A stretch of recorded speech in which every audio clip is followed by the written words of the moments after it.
Fala galera, espero aqui. Eu sou o Derek, resposta de palha sem spoiler, easy money. Peguei o tópico de semana passada e peguei the best of the best, justamente pra deixar a galera relaxada. Sexta-feira sai review completaço e eu quero vocês aí, porque o capítulo novo vai vir quente. Mas, enquanto isso, deixa o like, se inscreve nessa moral. E o Gu_Bezek perguntou: por que o Barba Branca não sequestrou um Tenryubito ao invés de ir pra guerra? Não seria mais fácil?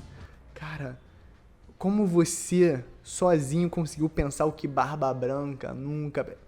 Não é fácil assim, né? Não é simples assim, né? Barba Branca nunca pensou porque não faz sentido nenhum. Eu vou te explicar por que agora. Digamos que no momento que o Barba Branca e sua tripulação descobrem que o Ace tá nas mãos do governo mundial, né? Tá ali em Impel Down ou a caminho, o que seja, eles falam: troca de refém, troca de refém, troca de refém. Na minha opinião, o único personagem que o governo mundial trocaria seria o próprio Imu. Porque como a gente viu, até os Gorousei são substituíveis. Pega um vice-almirante, ninguém ia ligar. Pega um almirante, tem mais aí, tem Fugitora, tem Aramaki na fila, pode aposentar. Pega então um Tenryubito, amigo, eu não vou trocar um Tenryubito pelo filho do rei dos piratas. Porque os próprios Tenryubitos já se julgam, né? O próprio Figarland Garlin já matou o Sam Yozgard. Então não é como se eles fossem absolutamente invioláveis dentro da própria ideologia do governo mundial. Então, colocando isso à frente, pensa comigo, o Sengoku fala assim: Barba Branca, eu sei, porque eu já lutei com você mais de 30, 40 vezes desde que a gente era novo, que pra você o Ace vale muito mais do que qualquer Tenryubito ou até pessoa da marinha.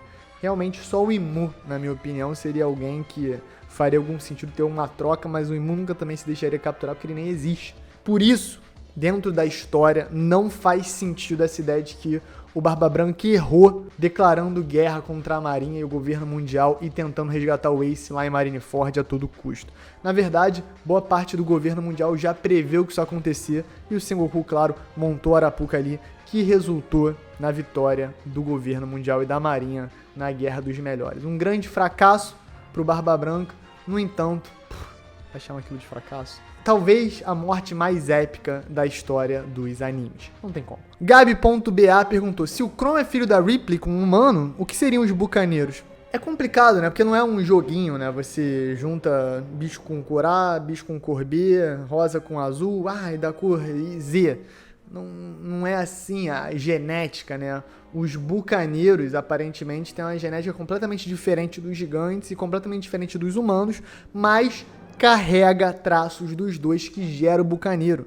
Não dá pra saber se é 50-50, qual é a origem evolutiva e tal. Mas pra tu ter noção, tu sabia que baleia tinha quadril? Sabia que baleia era tipo um bicho que ficava na terra, de Boreste, depois da terra foi um pouquinho pra água, um pouquinho pra terra, depois mais um pouquinho pra água, um pouquinho pra terra, daqui a pouco 80% do tempo na água, daqui a pouco o bicho tava nadando no oceano, entendeu? Teu avô, o teu tataravô era um peixe. A evolução é complicada, né? Os peixes vertebrados, sim, são parentes distantes da gente, se a gente for parar pra pensar, que a gente tem uma medula espinhal aí, né? Então, biólogos e paleontólogos e pessoas do gênero têm essa especialização em entender como a escala evolutiva funciona, mas mesmo lá, quando a gente tá falando de milhões de anos, fica complicado. No mundo de One Piece, é o que vocês querem saber, eu acho que não é também simples assim, cruzou um com o outro e deu ali o outro Pokémon. Deve ter uma explicação melhor para a origem dos bucaneiros, que a gente sabe que eles têm traços genéticos dos gigantes e traços genéticos dos humanos. Ismael, vocês concordam que o Brook poderia ser mais forte, tipo top 5 ou top 6 do bando? Cara, o Brook é bem fortinho. Eu acho que, eu sempre falo, mesmo ranqueando, escalonando os chapéus de palha, tem aquela coisa, o estilo combina com o seu adversário. Às vezes, adversários mais fortes vão perder pra alguém porque tem um estilo específico que combate ele. No caso do Brook, a gente viu o Brook, sinceramente, ter bons momentos, mas nada super dedicado a combate. O Oda não coloca ele tanto assim nesses cenários. Eu acho que ele poderia ser mais forte, principalmente porque a fruta dele podia ser ainda mais roubada, né? Ressuscitar, né? Driblar a morte já é extremamente roubado. Mas aí quando ele começou pós Novo Mundo, usar a aura dele, eu falei, caraca, o Brook pode fazer tanta coisa legal. acabou que o Oda não conseguiu desenvolver tão bem esses poderes ou ainda mais profundamente. Mas acho que ainda vai chegar lá. A gente ainda vai ver ele usar a fruta ofensivamente mais vezes, de maneira mais interessante, porque virou uma coisa ectoplásmica, fantasmagórica, espiritual, que envolve também o frio, não do Kelvin, o frio do submundo. E essa é a temática do Brook. Carla Cristielli perguntou, o Luffy tem um limite pra se esticar ou só colocaram isso no anime pra ser engraçado? É até engraçado, existe uma pergunta SBS bem antiga que o Oda responde que o Luffy tem sim um limite pra se esticar, e é 10 gomu-gomos, 100 gomu-gomos, ele usa uma medida ali fictícia pra te zoar. No entanto, meu headcanon, tá, que eu acho que tá bem paralelo ao que o Oda tá revelando na história, é o seguinte: o Luffy nunca teve nenhuma limitação, porque a fruta dele é sobre um ser mitológico que transforma imaginação em realidade. Isso aí pode me citar porque veio diretamente do cânon de One Piece. Ele transforma a imaginação em realidade. No entanto, quando o Luffy recebeu a fruta, ele achou que era da borracha, né? Todo mundo do Shanks chamava de Gomu Gomu no Mi, e desde então ficou conhecida como a Gomu Gomu no Mi. Então, o Luffy achava que as limitações da borracha eram as limitações dele e ele trabalhava ali dentro. Então, se você for acompanhando a história, várias vezes o Luffy faz várias paradas que não tem nada a ver com borracha, e a gente acha que é borracha porque é One Piece, né? É ficção. A gente vai deixando rolar. Só que aí no 1044 o Oda revela que na verdade a fruta não é a Gomu Gomu no Mi, é a fruta de Nika, deus do sol, e ela tem simplesmente as propriedades da borracha, né? Emula ali a flexibilidade, digamos até os limites e tal. Só que aí, se o Luffy imagina uma borracha que não tem tensão, que só estica, se o Luffy imagina que o braço dele vai pra sempre, se o Luffy imagina que ele vai pegar uma máquina esticadora de braço e esticar o braço dele até o infinito, pega a lua, bate a lua na cabeça... Cara, desculpa, tudo isso é 100% possível, porque a fruta não é da borracha, é a fruta de Nika, deus do sol. E essa imaginação que tanto travou o Luffy no início foi, na verdade, expandindo com o tempo, e hoje, quando ele se sente o mais livre possível, ele consegue ter a maior liberdade criativa possível, que deixa ele mais poderoso. Pra mim, o nível de poder mais elevado do Luffy vai ser quando ele entender que ele não tem nenhuma limitação, e ele vai lutar da maneira mais livre possível, mais livre ainda que o Gear 50. Mas vamos ver se realmente faz sentido, porque talvez fique meta demais, né? Talvez fique dadaísta demais, biruta demais, e aí ninguém quer ler uma história que, pô, o personagem vai pegar e vai puxar a caneta e vai apagar o Imu e vai dar risada e vai escrever The End e tal, e vira Deadpool, vira too much, né? Até pro Deadpool às vezes é too much, e às vezes é um filme, né? Então, assim, imagina centenas de capítulos de mangá. Por isso que eu digo que existe sim uma limitação comparativa à borracha, mas que vai vir da cabeça do Luffy e que pode ser quebrada a qualquer momento. Entendeu? A qualquer momento ele pode quebrar. Até mesmo contra o Kaido, antes do golpe final, você lembra que ele foi com o braço esticado longe, tipo assim, centenas, se não milhares de metros, lá da nuvem, segurando o Kaido, e o braço não volta e nem puxa ele, não tem aquela propriedade elástica da borracha da mesma maneira, né? É um pouquinho diferente, essa alteração vem na imaginação do Luffy, e essa é a justificativa pra tudo isso. Capiche? Antônio Rezende. E se o governo tiver influenciado a cultura de Elbaf por temer o seu poder? Muito bem notado. Como eu falei no último vídeo de segunda-feira, é exatamente isso que eles estão fazendo desde a chegada da Mãe Carmel, 80 anos no passado, em Elbaf. Porque a reputação de Elbaf é que eles são o maior país guerreiro do mundo de One Piece. E com muita justificativa, né? Os gigantes são poderosíssimos, então centenas, quem sabe milhares de gigantes no exército deve ser uma coisa realmente imparável no mundo de One Piece. Chega a Mãe Carmel e começa com papo de troca, com papo de diplomacia e tal, o que faz sentido inicialmente, só que em certo momento deixa Elbaf despreparada para investidas futuras. Quando é esse momento? Aparentemente agora, os Cavaleiros Sagrados brotaram lá, então quem sabe aí eles não estão querendo subjugar Elbaf ou algum rolê desse. Se o Oda trouxe esse flashback da Mãe Carmel lá em Whole Cake e deixou bem claro que existe esse conflito entre o caminho do guerreiro e o caminho da paz e da diplomacia, e aí, pós expulsão da Big Mom, né, depois que ela mata o Yoru, continuou sendo uma coisa, né, porque a gente sabe atualmente que isso é uma coisa, o Yaro defende ainda o caminho do guerreiro, pra mim tá bem nítido que existe uma intenção do governo mundial de entrar em Elbaf e comandar eles, mas eles não conseguem ainda, por causa do poderio militar. Eventualmente, talvez esteja enfraquecido o suficiente e eles tentem tomar tudo, mas esse momento ainda não é agora. Ou será que é? Dito isso, fiquem ligados pro Yaru traidor. Eu tô muito convencido que ele é um traidor, que ele botou toda a culpa no Loki. Eu tô achando que a espada na cabeça dele é a espada do próprio Rei Harold, como a gente viu na estátua dele lá na sala do castelo. André ZKK. Qual Akuma no Mi você comeria? Eu tenho 2 opções não canon e eu tenho 2 opções canon. Dessas 4 opções, 2 envolvem dinheiro e 2 envolvem prazer ou salvar o planeta. Então vamos lá. Primeira que envolve dinheiro, da não canon, Akuma no Mi do Gildard Tesouro, pô. O maluco faz ouro, entendeu? Então você não precisa contar pra ninguém que você tem uma fruta. Chega lá na praia, só boia, fica boiando, sempre com um amigo ali, uma babysitter de praia pra te ajudar e pronto, acabou.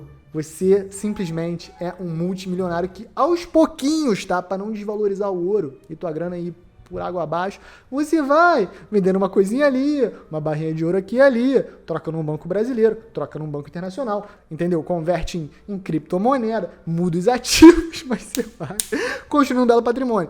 Outra opção para isso, para exatamente isso, é uma canon. Como é o nome do Josu, do diamante, mas aí Derek.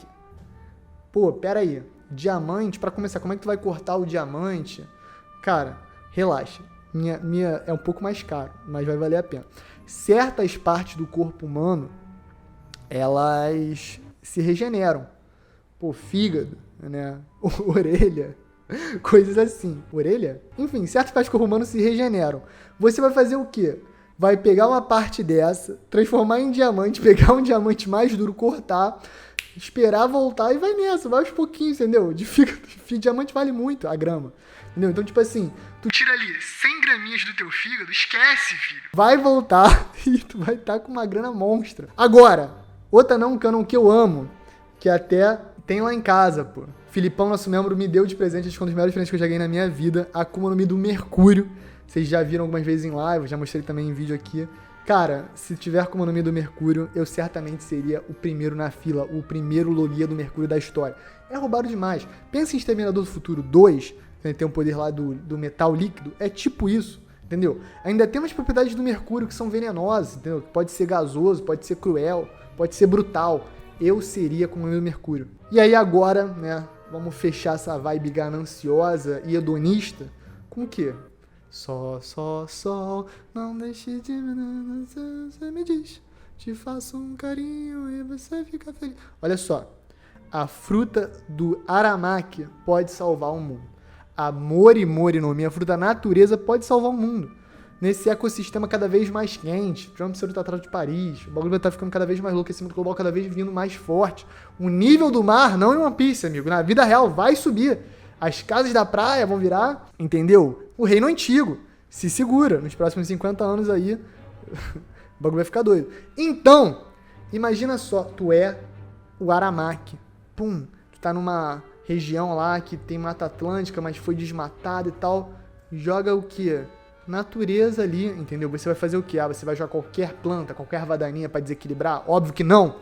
Você vai falar, Tassiano, do Zona P, você que é biólogo. Qual planta eu boto aqui? Aliás, melhor, você vai para a faculdade de biologia, vai fazer faculdade de ambientalismo, engenharia ambiental, o que é que seja, para entender os ecossistemas e chegar lá e resolver, entendeu? Um cara com a logia da natureza pode salvar o mundo, amigo.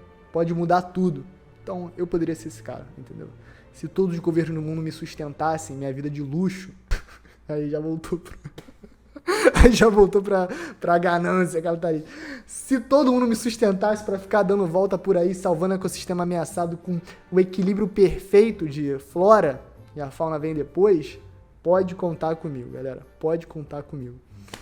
Eu quero saber a sua resposta. Na resposta criativa, pô. Fala aí, qual fruto você come? Ah, do fogo, porque é muito irado. Que é... Tá bom, eu sei. A do Marco, a Fênix, eu sei. Você voa e se regenera e nunca morre. Top. Você nasce o Marco bebê, top. Mas mais, a Gura no Mi, porque eu gosto de um treme-treme. DJ Danilo Dan. Existe a possibilidade do pai da Robin aparecer? Ele não poderia ser o homem marcado pelas chamas? Cara, seria um retcon absurdo do Oda, porque a minha impressão é que o pai da Robin faleceu em uma das expedições que o governo mundial começou a travar ali por volta do flashback de Ohara, mais de 20 anos no passado. Portanto, se aparecer vai ser uma coisa meio Pell em Alabasta, né? Que explode a bomba, ele aparece, não, deixei lá mesmo e saí voando, tudo relaxado, não me sacrifiquei não.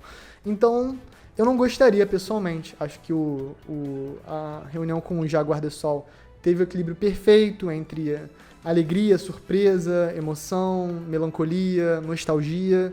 E como é que você vai fabricar isso de novo com o pai da Robin, um pai que ela não conhece, que ela não tem um laço estreito, que ela ficaria muito feliz de existir, ter sobrevivido, mas ao mesmo tempo que seria um personagem completamente novo. Não só pra gente, mas também pra Robin. Por isso, eu acho que não faz sentido o pai da Robin tá vivo. Edu_Skywalker, o rumo que o One Piece tem tomado pós-One tem agradado vocês? Cara, tremendamente.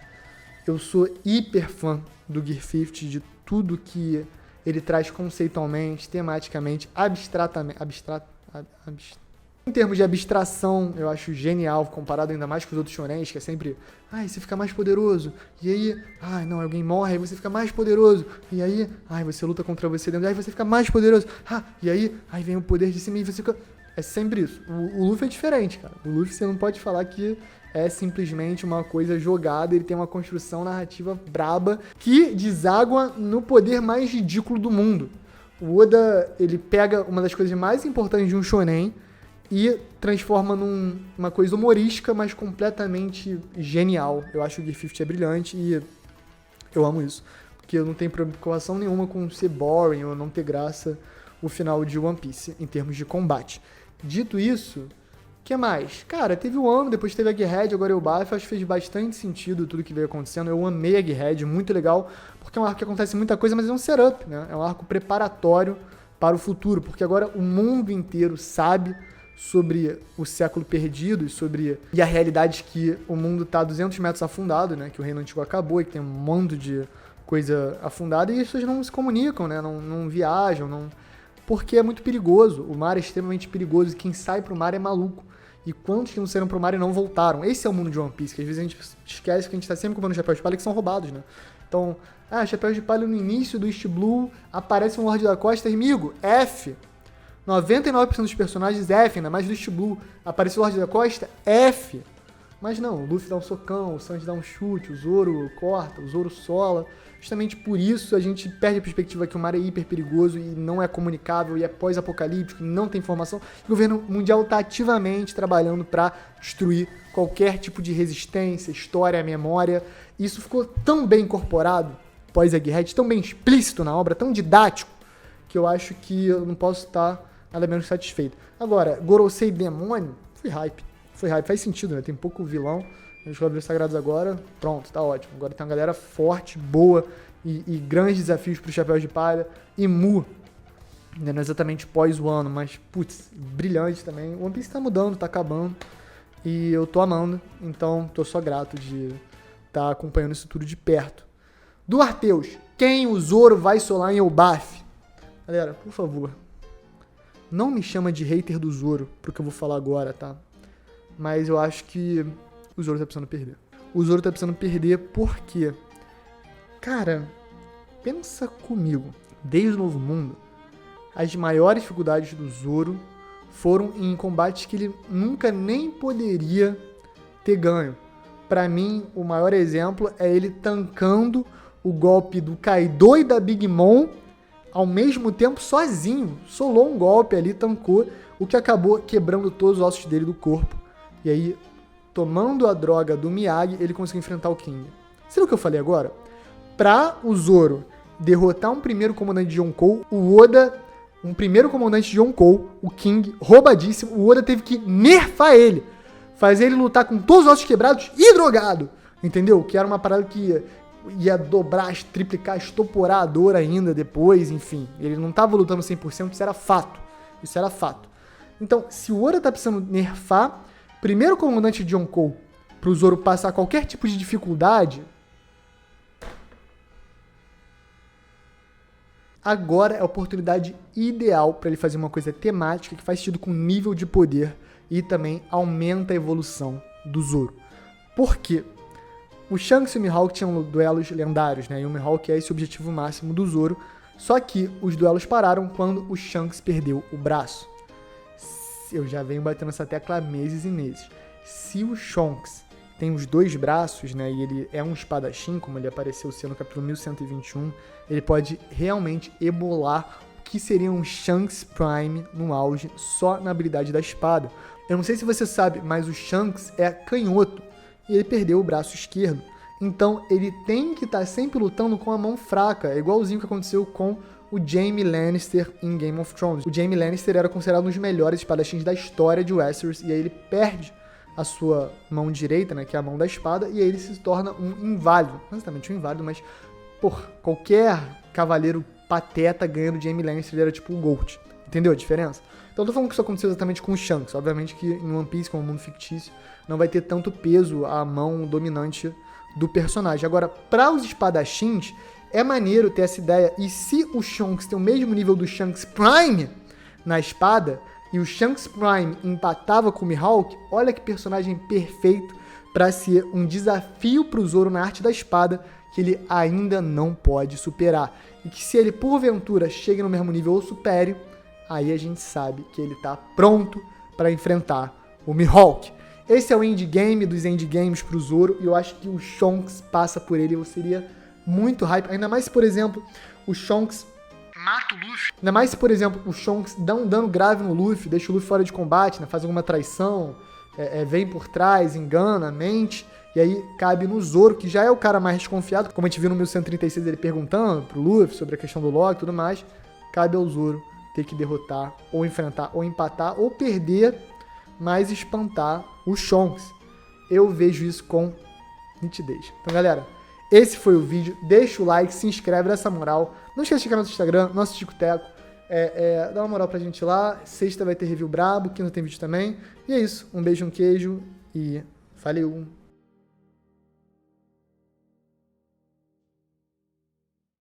Pode palha secreto, não dá, babyano. E aí, galera, o que vocês estão fazendo de bom da vida? Entendeu? Eu tô muito feliz com esse calor infernal do Rio de Janeiro. Pessoas sempre reclamam de calor, né? Mas, pô, é melhor calor que frio. Eu sempre falo isso. A pessoa que não concorda, eu acho que ou ela teve o privilégio de muito casaco, eu não, né? Ou então ela simplesmente teve o privilégio de muito ar-condicionado pra falar que... Quer dizer, na verdade, esse sou eu. Putz, me pegaram. Revelado.